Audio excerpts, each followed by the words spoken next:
Hey, para Venezuela, muy buena tarde, queridos amigos, queridas amigas. Bienvenidos, como siempre, en buena hora. Su servidor Mario Villegas, listo para compartir con ustedes hasta las 3 de la tarde de este día, jueves 16 de julio.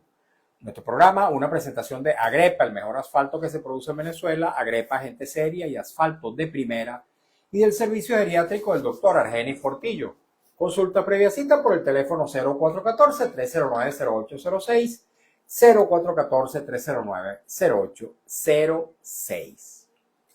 Como todos los jueves, amigos y amigas, tenemos hoy nuestra sección especial de la fecha, Familia, Derechos y Reveses, con la doctora Marielena García Prú, ex jueza superior penal, especialista en Derecho de Familia, a quien le doy cordialísima bienvenida en este espacio provisorio en el que estamos realizando nuestro programa en vivo en las instalaciones de Radio Rumbo, puesto que el estudio en vivo está siendo objeto de algunas remodelaciones. Bienvenida, doctora, ¿cómo está usted? Bienvenido, Mario, una vez más aquí contigo, agradecida.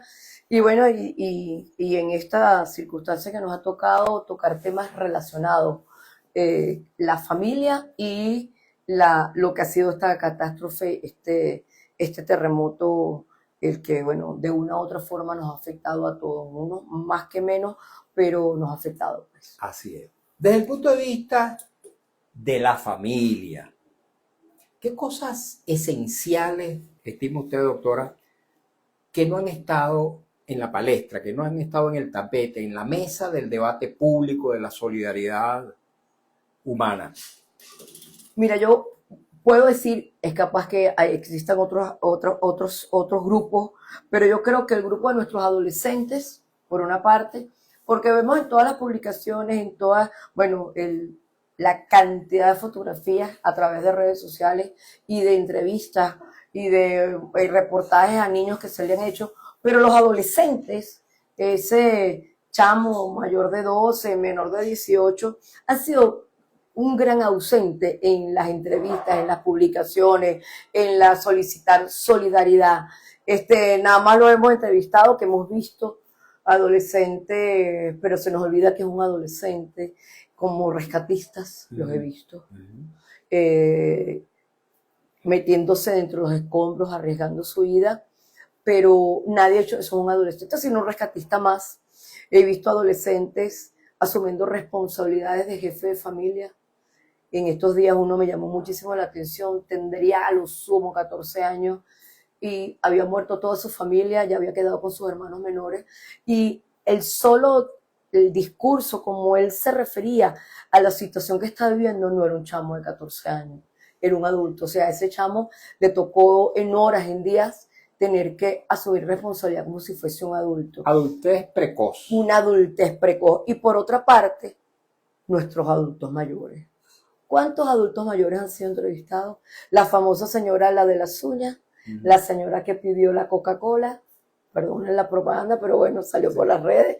Pero hemos visto más solidaridad, cuántas personas adultas mayores quedaron sin casa, sin sus hijos, que era su sustento, sin la medicina, nos hemos preocupado por los adultos mayores.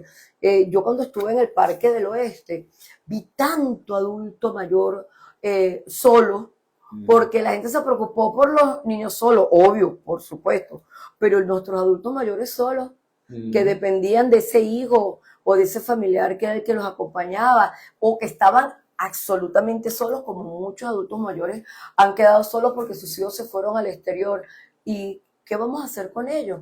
Ahorita se va a abrir un hospital para embarazadas, pero ¿dónde están? ¿Dónde está esa representación? ¿Dónde está esa preocupación por estos dos grupos, en este caso en particular? Porque de hecho nos hemos preocupado hasta yo también, yo soy súper proteccionista de los animales, pero los animales muchísimo. ¿Cuánto no han salido con respecto a los animales? Pero, ¿y dónde están estos dos grupos tan importantes, Mario? ¿A qué atribuye usted, doctora, eso que pudiera considerarse un desdén? O no sé si es una exageración decir que hay desdén, pero en todo caso, que no se hayan volcado las cámaras, los micrófonos, la atención del Estado, de las instituciones, de las ONG, de los organismos humanitarios hacia estos dos segmentos poblacionales tan vulnerables como son los adultos mayores y los adolescentes en este momento? Mira, creo que ha insistido mucho, que lo comentábamos ahorita en el artículo que te estaba comentando ahorita, daba más vistas las imágenes de niños y de mascotas que imágenes de adolescentes, porque ya los adolescentes de por sí, como yo vengo ahorita, ya estaba en un conversatorio y hablaba de que los adolescentes hablan los aborrecentes, ¿no? ¿Ok? Entonces ese grupo etario que a veces, Sí. insoportable, no lo soporto, la mamá, irreverente, y los adultos mayores pareciera que no, eso no genera más vistas, eso no genera un video que se haga viral, parece que se hace más viral, por supuesto, la compasión hacia un niño, por supuesto, natural, ser humano uno. Yo hablaba hace rato con una mamá que uno de sus hijos perdió una piernita y cómo ella hizo todo por salvar a sus dos niños y que gracias a Dios pudo salvarlo. Uno lamentablemente perdió un miembro, pero el otro pudo salvar a sus dos muchachos y estuvo con sus dos niños bajo los escombros más de 10 horas, pero bueno, eso por supuesto, eso genera compasión, es el instinto, por ejemplo, materno del ser humano, los niños, pero ¿y el adolescente por qué no? Ahora, desde el punto de vista jurídico, doctora, entiendo que por supuesto los adolescentes están dentro de la órbita de la LOMNA, de la Ley Orgánica de Protección al Niño, Niñas y Adolescentes, pero ¿hay alguna consideración especial en esa ley o en las prácticas del Estado en relación con ese segmento etario específicamente? Mira, la LOMNA dice en su artículo 8, en su último párrafo, ella dice que cuando existe, que es el artículo del interés superior del niño. Que está también en la Constitución, un capítulo. La Constitución en 78 nombra como un principio el interés superior, ¿no? Pero lo desarrolla la LOMNA en su artículo 8. ¿Qué dice la LOMNA en su artículo 8? Dice, cuando haya conflicto de intereses entre otro interés igualmente considerado versus niños, será siempre la prioridad será los niños adolescentes. Pero entonces, cuando existe un conflicto entre un niño y un adolescente, la prioridad, ¿quién será? El niño. El niño. ¿Así lo dice la ley? No lo dice expresamente, pero es la interpretación. Hay una es la interpretación que se le ha dado. Igual, sabemos, la LOMNA tiene la que llaman prioridad absoluta, artículo 7. Yo siempre pongo este ejemplo a mis alumnos. Si vamos y aplicando este parágrafo del artículo 8, vamos a un hospital. Y en ese hospital, a las 3 de la mañana, solamente había un médico de guardia. Y me llega la tercera edad, la señora de 60 años con una ACV. Y me llega un niño con un miembro amputado. Ajá. Estamos hablando de situaciones extremas. Extremas. ¿A quién debe atender el médico? Al niño. Por aplicación. Entonces, al niño.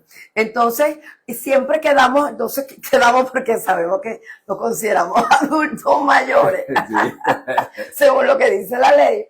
Entonces, pero no por ello significa que no merecen atención. Claro. Entonces, yo creo que todos estos influencers, todas estas organizaciones, si bien es cierto, se ha atendido con prioridad absoluta a los niños, absolutamente.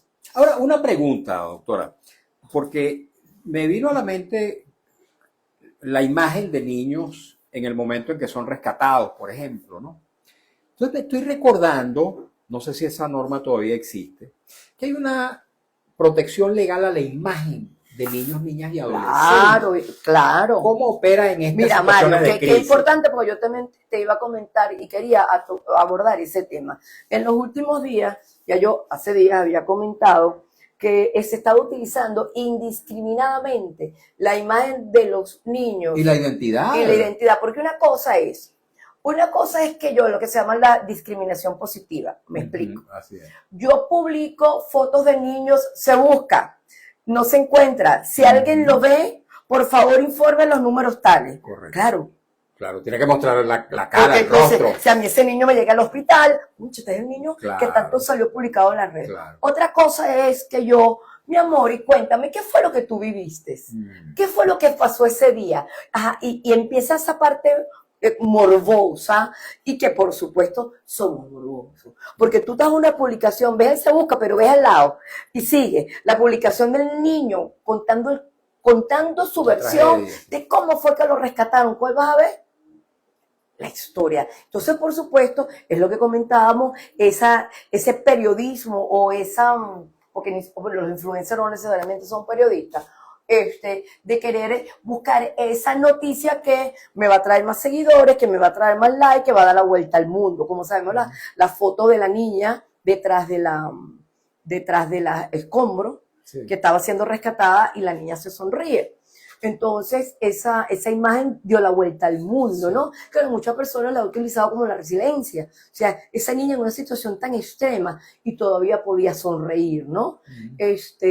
Pero el de allí, mire, ¿qué te pasó? Y mira cómo fue esto. Claro, otra pregunta dice, bueno, pero si los papás dan el consentimiento y la niña da el consentimiento, sí, pero estamos viendo que cada vez que ese niño relata cómo sucedió o que perdió Está siendo víctima de nuevo. está revictimizando, yo no soy psicólogo, que los psicólogos lo han dicho, le hacemos un daño, no termina de sanar.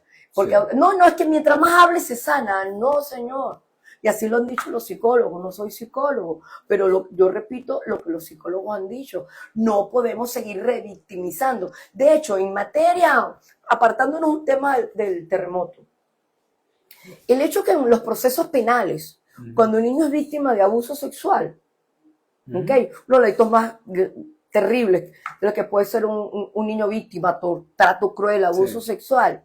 La misma ley protege para que ese niño no sea revictimizado, que a ese niño se le toma por lo menos, o sea, las mínimas veces la declaración del hecho. Y por eso existe una figura que se llama la prueba anticipada, que es esa declaración y que se hace a quién, acompañado de un psicólogo. No es que el niño va a declarar y va a echar su relato, no, acompañado de un psicólogo, porque las preguntas que se le hagan a ese niño tienen que ser orientadas por un experto para que hagan el menor daño posible. Entonces, en situación extrema como esa de haber sido víctima, porque sigue siendo víctima, que es una víctima producto de un hecho punible, y aquí tenemos víctimas producto de un desastre natural. Hay diferencia, no es una víctima igual. Entonces, la revictimización lo que me hace es no colabora con que esa persona y sobre todo los niños puedan superar ese evento tan terrible, porque en ese evento no solamente, por ejemplo, que hayan perdido un miembro, que perdieron a su familia, que perdieron a toda la familia, vieron como su papá y su mamá falleció, y yo voy a especular para obtener seguidores, para que mi post sea el más visto, para que no debemos, o sea, esa parte yo creo que aquí estamos equivocados. Entonces, el alumna, como bien viene tu pregunta del inicio, en su artículo 65 habla de la protección de propia imagen, honor y reputación. La gente no puede publicar las fotografías de un niño, adolescente sin la autorización de su padre y del niño también, porque papá me dijo, mamá, yo no quiero. Me pasó con una niña. ¿Ah, sí? Una niña que dijo, yo no quiero que mi foto la publiquen en estos días. En estos días. De Exactamente, una niña que perdió un miembro y ella dijo, yo no quiero que mi imagen sea publicada. Qué bueno. Esa decisión de ella y se le tiene que respetar. Entonces yo quisiera saber si todos estos niños que se le han publicado, que han hablado, si a ese niño se le ha preguntado, una cosa es preguntar y realmente esa pregunta, porque capaz que el niño ahí sí va a salir por las redes sociales, niño, en fin, pero realmente sí un acompañamiento de un terapeuta, en este caso un psicólogo, recomiende en el caso de ese niño que si es contraproducente que ese niño siga declarando, porque yo lo vi una reportera española. ¡Wow! ¿Cómo entrevistó? Sabemos con todo respeto a los españoles que ellos les gusta mucho este periodismo, ¿no? O por lo menos lo que yo he visto, con muchísimo respeto a los españoles periodistas. Pero, wow, yo vi entrevistas una y otra, y volvían a preguntarle, y el título aparecía, la foto del niño, los niños en orfandad en Venezuela, con la cara de los niños. Wow, ¿cómo se sentirá ese niño? Porque ese niño también maneja un celular, o como cuando él vea esa fotografía de él con unos titulares tan dramáticos y tan lamentables, ¿no? Entonces yo creo que, como decía alguien anteayer, y sin contar las noticias falsas, ¿no? Sí. Que han sido, bueno, hoy una que quiero comentamos ahorita, las noticias falsas que han generado una cantidad de comentarios, una cantidad de cosas espantosas, y cuando ya se sabía, porque había sido ya la experiencia con otros casos, que lo más seguro, lamentablemente, a esa persona que tanto se buscaba, lamentablemente estaba bajo los escombros. Claro, la esperanza de su familia es lo último que se pierde, de conseguir a su familiar vivo. Sí. Pero, wow, cuántos titulares y cuántos seguidores no se hicieron a costillas de la imagen, que es el caso de los dos niñitos que lamentablemente, cosa que de verdad dolorosísima, como todos los fallecimientos que hemos tenido en esta década. Así es. Por cierto, que a propósito de esta catástrofe pues, que hemos estado viviendo, porque no ha concluido, se ha cuestionado. No ha concluido y seguirá. Así es. Se ha cuestionado muchísimo el uso político de la catástrofe, ¿no? Claro. De las víctimas y de las consecuencias.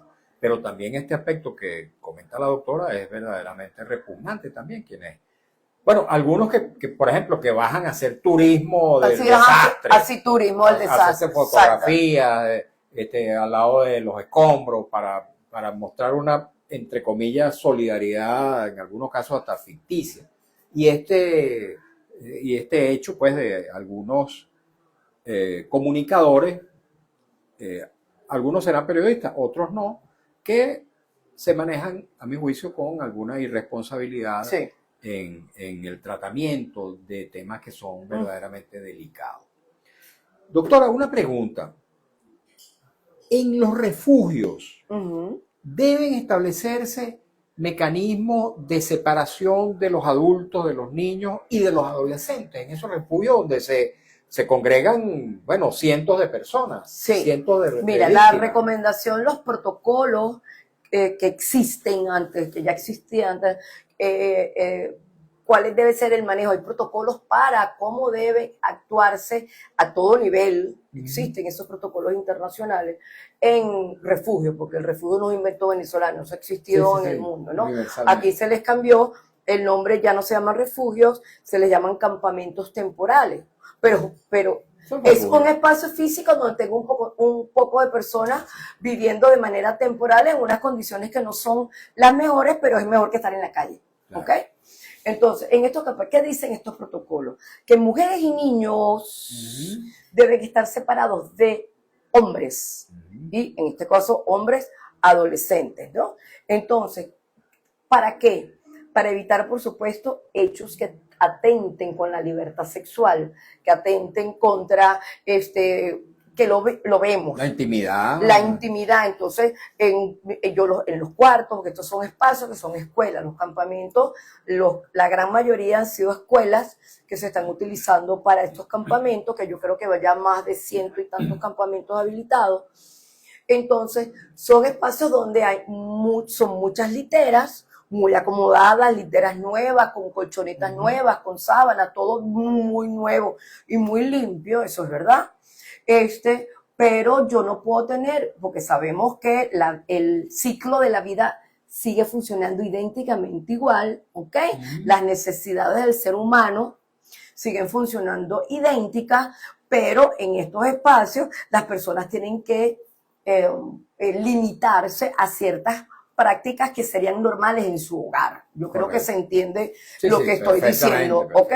Entonces, si yo tengo un campamento, a un grupo familiar en estas dos literas, tengo a mamá, papá, hermanos, no sé qué, y en algún momento puede venir cualquier cosa que es la que grandes criticábamos cuando se habla cuando hipersexualizamos a nuestros niños, cuando en nuestros hogares tenían papá y mamá sus relaciones delante de los niños y después nos molestábamos o teníamos adolescentes cometiendo delitos, pero lo que estaban era replicando lo que veían de su papá y su mamá. Por supuesto, esto no lo queremos ver en los campamentos y por eso se ponen los hombres para un lado y las mujeres con los niños para otro lado. Eso no se... Puede haber incluso abuso sexual si claro, no hay normas restrictivas. Por supuesto, Mario. Entonces no sabemos cuánto tiempo van a pasar estas personas allí. Entonces eso debe tomarse en consideración. Yo no sé, yo lo dije a una de las personas que estaba en su momento como, vamos a decir, liderizando parte de la organización de los campamentos, que debería tomarse en cuenta eso. Y le he dicho por programas varias veces. Okay. Entonces eso debe tomarse en cuenta para evitarnos males. Ya tenemos un gran mal, sí, un gran dolor, no le sumemos cosas que no queremos que sucedan. Ok, mire, qué bueno que usted ha tocado el tema de los campamentos o de los refugios en las escuelas, porque el día lunes tuve como invitada a Susana Rafali. Susana Rafali es una profesional de grandes méritos, de grandes calificaciones académicas y profesionales, que tiene una experiencia muy grande en gestión de emergencias humanitarias,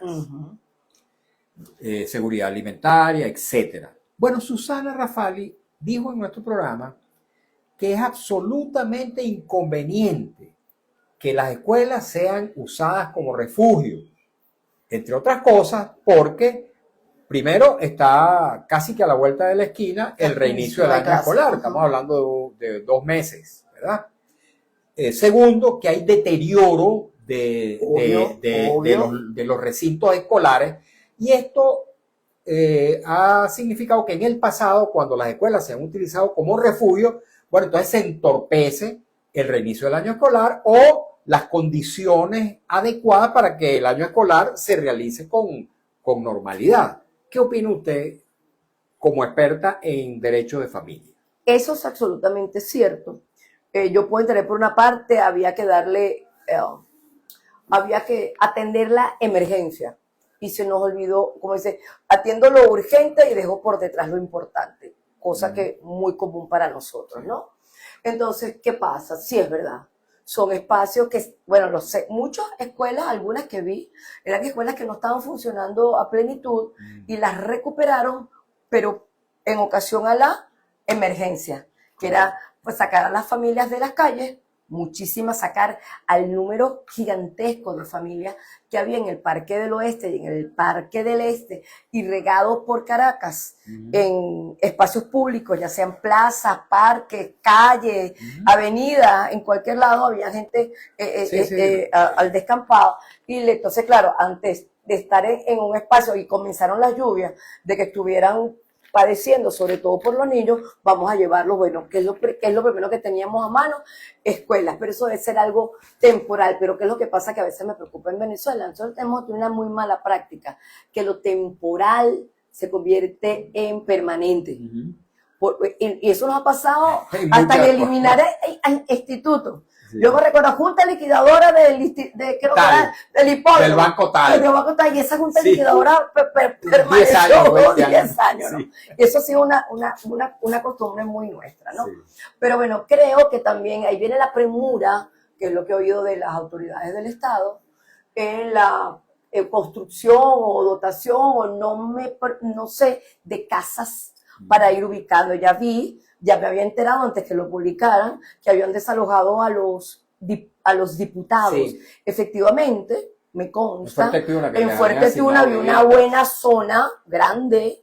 Mira, ahí podían, si no me equivoco, corríjanme, más de 6 edificios en una zona ahí en Fuerte Tiuna, donde eran viviendas para los diputados que vienen del interior. Sí, dicen que son 200. Y se quedaban allí en esos espacios. A ellos mismos ya les quitaron eso muy bien. Ok, ¿verdad? Con muchos pobrecitos buscarán otra vía para que esos diputados, cuando vengan a sesionar, les darán otros espacios, que en una época fue Anauco. El Parque Ok. Central, ahí estaban algunos diputados. O que le den el dinero para O que le den el dinero para que puedan pagar una, y así un también hotel, claro. la gente que ya no está Reactivar la viviendo, economía, reactivar la la cosa. economía, una muy buena idea, Mario, exactamente, muy buena idea. Entonces, yo creo que si empezamos a movilizar, porque es verdad, comienzan las clases, ¿y dónde van las clases los niños? Entonces vamos aparte de que ya es un retraso, ya los niños lo terminaron en el último momento Correcto. escolar, como yo hablaba, los adolescentes, y no contamos con los adolescentes que estaban emocionados porque se graduaban, iban a comenzar su universidad. Ahora, ¿quién les va a terminar de dar su título universitario? Así es. ¿Dónde están? Si la escuela se cayó, ¿dónde están los registros Uy, de ese último lapso? Ok. Estaba en el Ministerio de Educación. Ojalá que haya sido tan expedito que la información inmediatamente ya se estaba, y voló a la base de datos del Ministerio de Educación. ¿Cómo van a ser toda esa cantidad de estudiantes que se graduaban de bachiller? Buenas preguntas, buenas preguntas.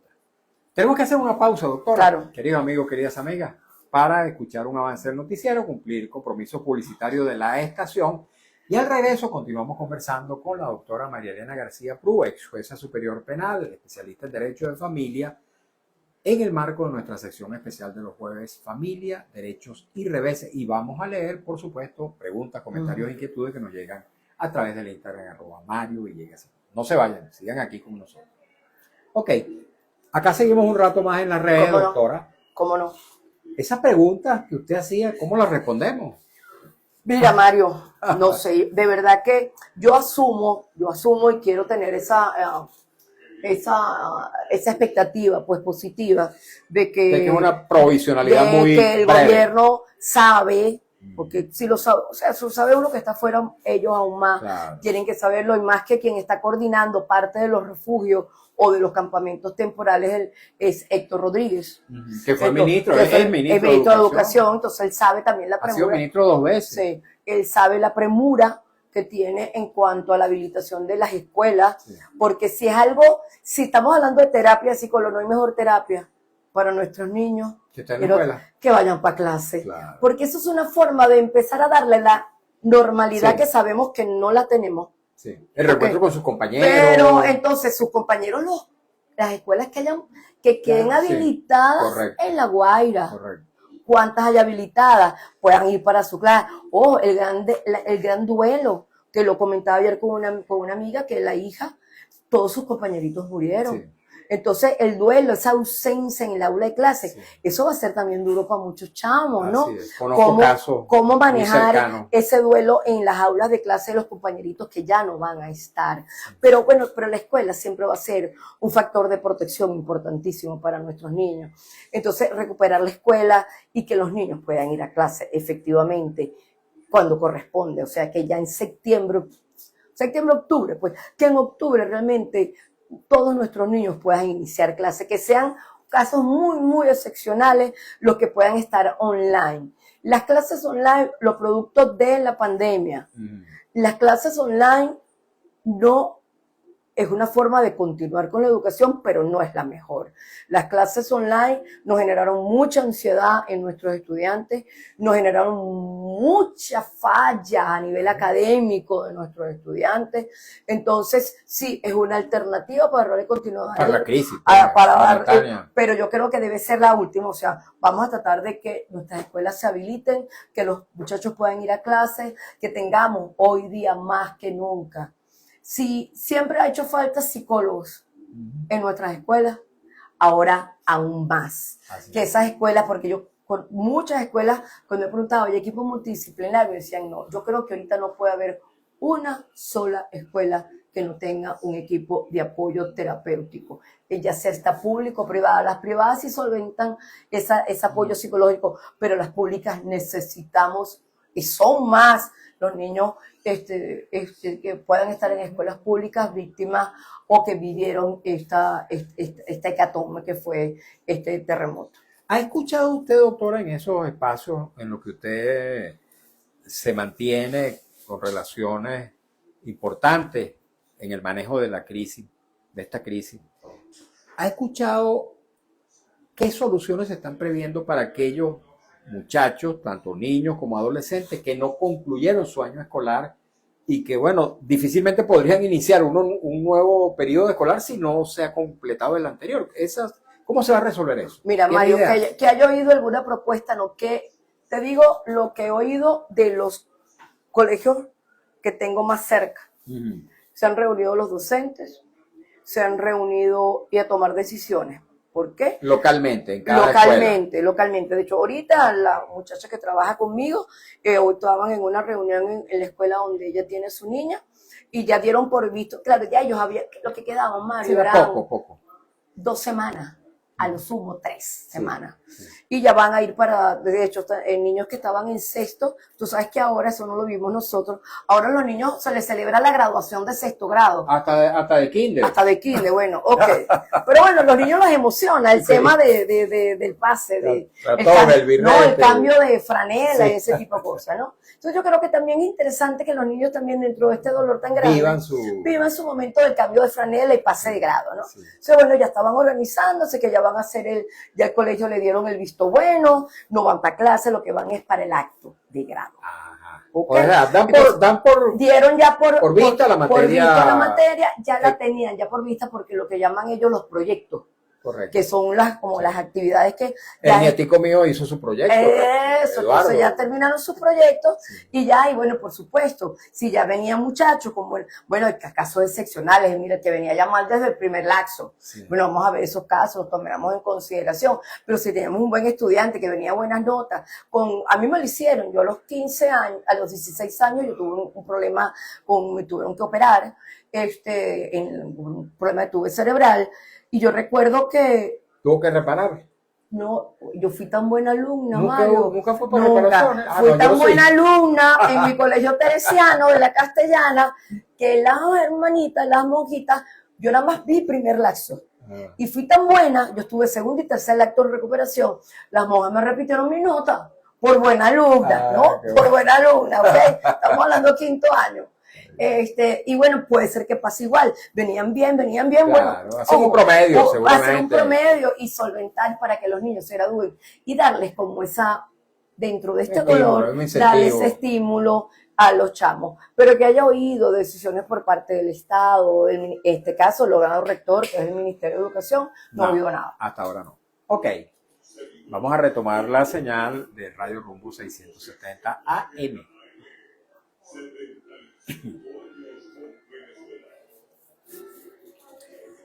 Hoy estamos tratando en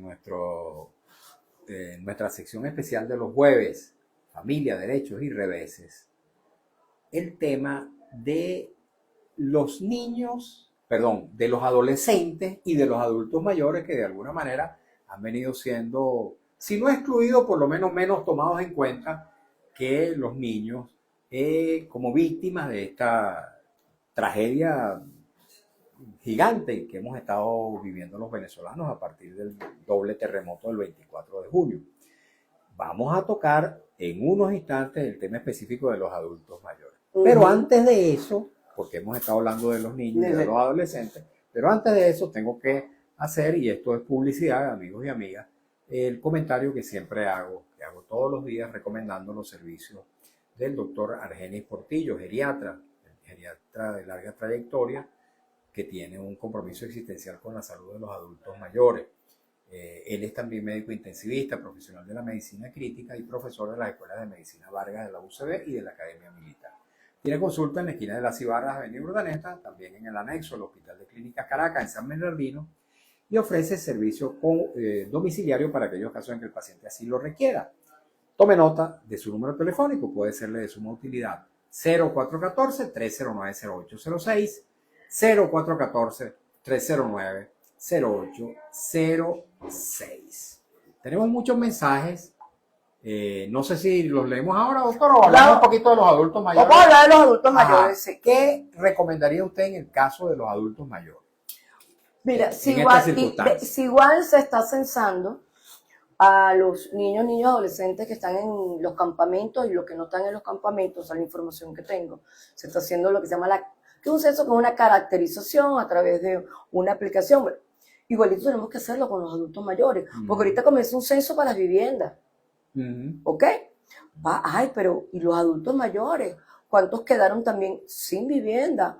¿Cuántos quedaron sin familia? Sin protección de sin ningún protección tipo. médica de nada.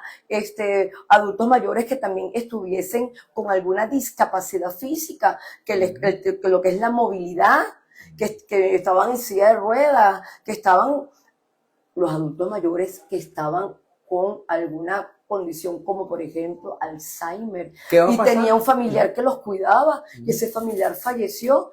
¿Cuántas personas no hemos visto desaparecido antes de esto? Personas con Alzheimer que se pierden. Yo siempre me dicen, no, cuidado que se te puede abrir la puerta y Sí, se señor, te puede sí, perder. ¿Qué va a pasar, doctora, por ejemplo?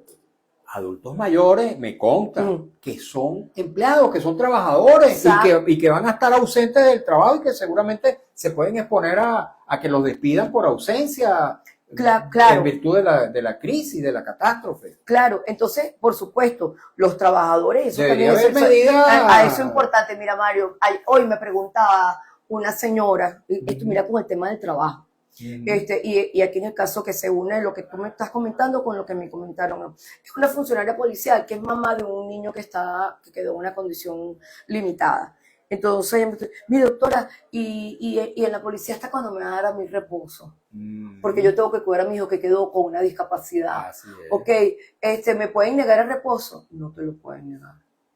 Pero ¿por cuánto tiempo? Por el tiempo que el niño requiera. Y aquí sería importante que este adulto mayor que quedó literalmente en la calle o que quedó totalmente, o que se tuvo que trasladar a vivir con un familiar en Caracas y resulta que su empleo era en Vargas. También. Abandonó el trabajo.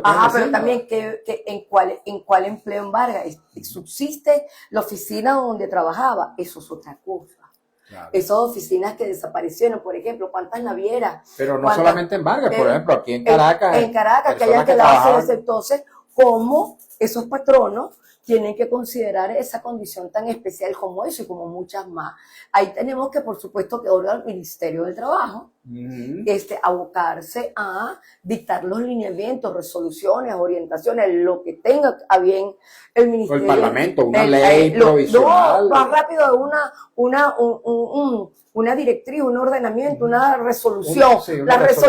Una resolución donde todo esto puedan en esa resolución colocar todas estas situaciones que se están dando y cómo solventarla a ese trabajador. Entonces, y más si ese trabajador es un adulto mayor, entonces, ¿cómo vamos a darle esa seguridad de van a seguir pagándole? ¿O le voy a pagar hasta cuándo? ¿O hasta cuándo le digo? O le va a pagar solamente el salario mínimo en algunos casos. Entonces no le voy a pagar los bonos, entonces no le voy a pagar el bono, ¿cómo se llama? El de alimentación, el bono. Entonces, todo eso tiene que resolverlo el Ministerio de Educación. Y eso es importantísimo. Personas que iban a buscar sus medicamentos en el Seguro Social. Los que tienen cáncer, que se estaban haciendo quimioterapia en hospitales y que tenían que ir entonces también adultos mayores, que son en una gran mayoría adultos mayores, ¿cómo estamos previendo la adquisición de sus medicamentos? Estos de tensión alta, diabetes, todo este tipo de cosas de alto costo. También cómo se está protegiendo esa cantidad de insumos. En el caso de estas cosas renales, ¿cómo se llama? Las personas que se hacen diálisis todo eso lo estamos, mira, que entonces estamos un poco de personas, ¿cuántas unidades de diálisis desconozco había en La Guaira?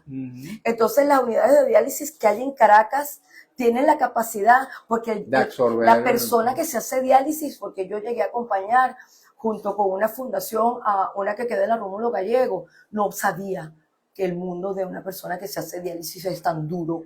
3 veces por semana. Wow, de verdad, yo dije, Dios mío, terrible. Qué enfermedad tan cruel, tan cruel. Entonces la capacidad de 3 veces a la semana, 3 veces a la semana, tiene que ir el paciente renal a hacerse diálisis. Y que son sesiones de 3-4 horas, tengo 3, entendido. 4 horas, exactamente. Entonces, ¿cómo se está atendiendo? Yo no veo eso por las redes sociales. Así es. ¿Hemos visto eso? No lo hemos visto. Porque estamos hablando de situaciones difíciles. Difíciles. Y que la inmensa mayoría son adultos mayores, Mario. Así es. Vamos a leer comentarios, amigos y amigas. rápidamente, un poquito de paciencia. Voy a tratar de leer, si no todo, la mayor cantidad posible. Si puedo leerlo todo, qué bueno será. León del 962 dice: de toda esta adversidad rescato la resiliencia de la mayoría del común, rescato ese despertar, la defensa del derecho a ser visibilizados y tratados como humanos. Sigamos enlazando el amor siempre. Qué comentarios tan bonitos hace siempre el León del Valle, ¿vale? Sí. Tan oportunos y pertinentes. Dice: procuremos estar atentos a esos refugios y el desempeño de las autoridades en los mismos. Tengamos a la mano teléfono de entes competentes a la hora de denunciar, sumar soluciones. Dice Marticala 3, no diga periodista, doctora. Sí. Eso se le llama ahora influencer haciendo violación de la privacidad de los niños. El respeto a la privacidad. Yo critiqué mucho esa exposición de un niño que no tenía su pie, tal cual. Enigma 5130, saludos a la tigra del derecho. Regáleme un poquito de su energía, por favor, dice. Saludos, Mario. Bueno, yo no sé si es una tigra hoy.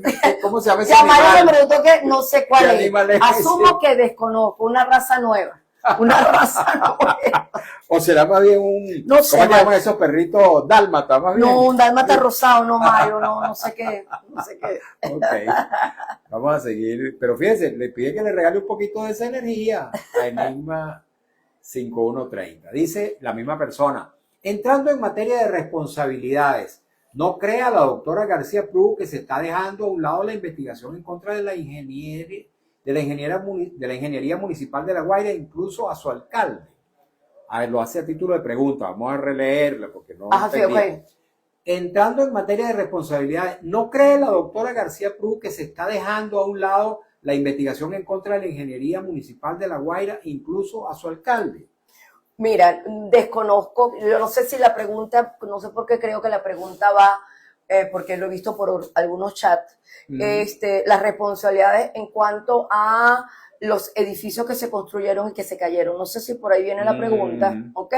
Y las responsabilidades que a futuro se pudieran intentar por considerar que esos edificios fueron construidos X. Irregular, qué sé yo, X, lo que sea. Pero mira, de verdad, desconozco y no hay cosa más ajena a mi área que esa área. Ok, vamos a seguir leyendo más mensajes.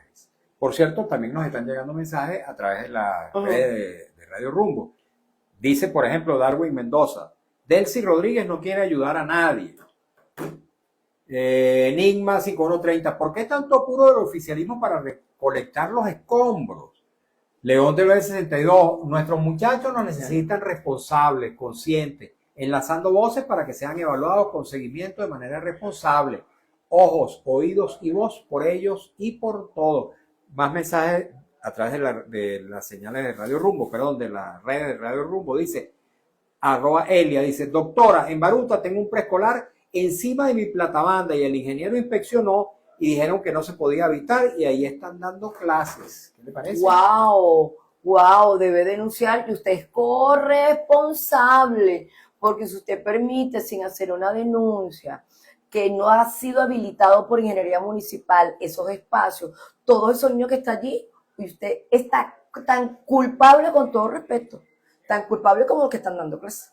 Porque usted si es la dueña de ese inmueble o no es la dueña, usted tiene que denunciar inmediatamente al Consejo de Protección de Baruta, que hay ahí, y al Consejo Municipal de Derecho de Baruta, que queda ahí en la Río de Janeiro, y ahí el director, el presidente de ese consejo, una persona sumamente responsable, que es el doctor Sotillet. Hágale la denuncia. Si no, yo misma me encargo de decirle a Sotillet que está pasando eso ahí en Baruta. Eso no puede pasar. Si no está autorizada, esa persona no puede tener poco de niño preescolar a riesgo de que sabemos que es una zona que no hubo mayores daños, pero si no fue autorizada y aprobada que sirve para dar clases, hasta que no esté la autorización no se puede dar clase allí. Ok, vamos a seguir leyendo. Claro, ¿qué pasa, Mario? Que muchas personas que creen, si los niños no vienen a clase, no voy a cobrar la matrícula. Entonces, yo voy a abrir para poder seguir cobrando. Y muchas mamás que tienen que ir a trabajar, dejo el muchachito ahí porque pueden ir a trabajar. Entonces, ahí hay una complicidad entre todos un poquito, porque eso no puede pasar. Eso no puede pasar. Ok, vamos a seguir leyendo mensajes. Enigma 5130, el que le hizo ese piropo, le mandó ese piropo a la doctora, dice: todo parece que hay una intención de borrar evidencia. Apuesto a que habrá un incendio en los archivos de ingeniería municipal de la alcaldía de La Guaira igual que en el Instituto Nacional de Tránsito Terrestre y Fundacaracas y otros. La zona colonial, con casas de más de 200 años, escasos metros de la avenida Zulet, están intactas, dice. Más mensajes rápidamente, me dispensan. Dice José Luis Quintero 104, Mario y su invitada. El próximo gobierno debería aprobar una ley para que sea obligatorio un pensum que trate en materia de tragedias y terremotos, cómo atender la crisis, evacuaciones, simulacros y salud, y dice saludos desde Maracay.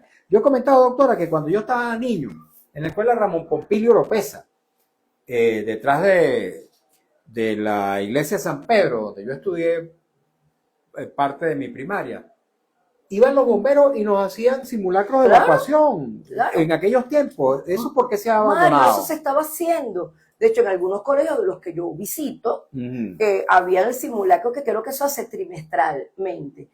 Pero eso quedó. Muchos colegios lo hacían, otros no lo hacían, otros lo ven muchachos, ay, qué fastidio. Otra vez con lo del simulacro, qué fastidio.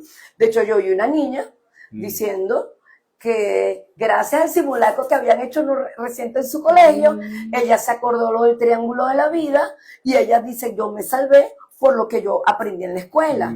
Entonces, eso, ahora aún más, tenemos que retomar esos simulacros que se hacían. Yo también recuerdo en ese mismo colegio teresiano hacer los simulacros de terremotos. Eso no podemos olvidar. Eso tiene que ser una actividad tan permanente como matemática o física o química. Así es, totalmente de acuerdo. Vamos a leer más mensajes. Dice Feliberto51, buenas tardes Mario e invitada. ¿Por qué el gobierno no dice nada de los desaparecidos en las estadísticas que dan? No, desconozco. Yo me imagino que el gobierno, digo yo, estoy especulando, en algún momento tiene que dar la lista de desaparecidos. Yo a veces me pongo a pensar, ¿cómo puedo sacar la lista de desaparecidos? Yo, bueno, y si yo me voy al CNE, ¿cuántas personas, por lo menos adultos, ¿no? Adultos, pues, mayores de 18 años, ¿cuántas personas tenía inscrito yo en registros electorales en Vargas? Ahí me va a dar ya una cifra de adultos. Después me voy, ¿cuántos niños tenía yo en matrícula en Caraballeda, Tanaguarena, Macuto, Playa Grande? Yo puedo tener ya una aproximación de los que estaban vivos.